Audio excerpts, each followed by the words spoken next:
My place in Canadian history. There are many cities and states in Afghanistan, but my grandfather, Khair Mohammed, lived in Kandahar, Afghanistan. He had a shoe business that helped him survive for many years. While on the other hand, my grandma was only 14 years old when she was arranged marriage to my grandfather. She had 28 kids, not all of them survived due to miscarriages and deaths in the family. From the 9 children that remained alive, my father was the second oldest of all of them. His name was Sabir Muhammad, and he was born on March 23, 1968. Due to so many children in the family, it was getting harder on my grandfather's shoe business and it wasn't providing a lot of money for the family. My dad specifically used to work with my grandfather to keep the house running, which resulted in my father ending his college career early.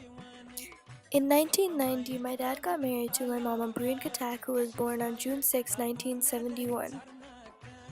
In 1994, things started to get bad for my dad and his family in Afghanistan.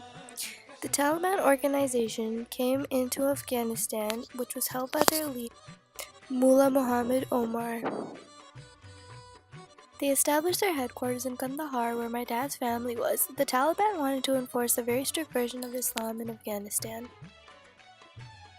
In 1996, they enforced a strict version of Islam on everyone in Afghanistan, compulsory observance of 5 times a day prayer and keeping all the women in their home all the time.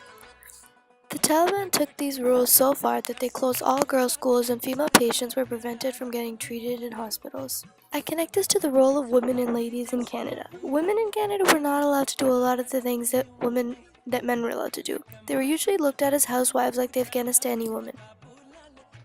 The Taliban started something called a jihad. That's a holy war. Whoever refused the Taliban into the war were given death threats and death sentences.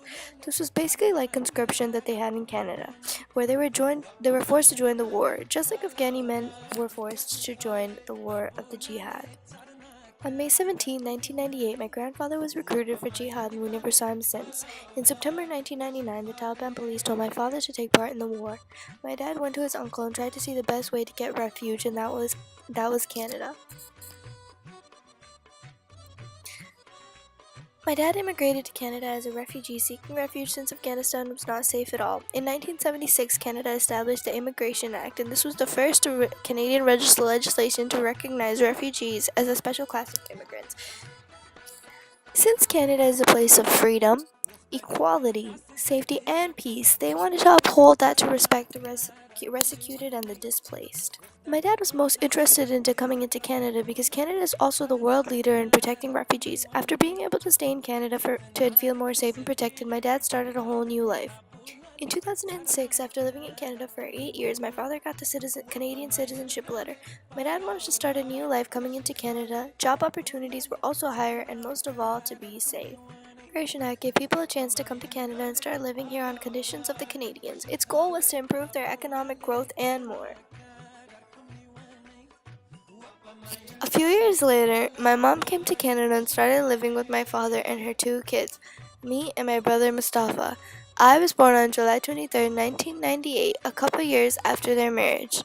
My dad decided to stay in an apartment in Toronto, Etobicoke, until he decided he would rather live in a house in Mississauga.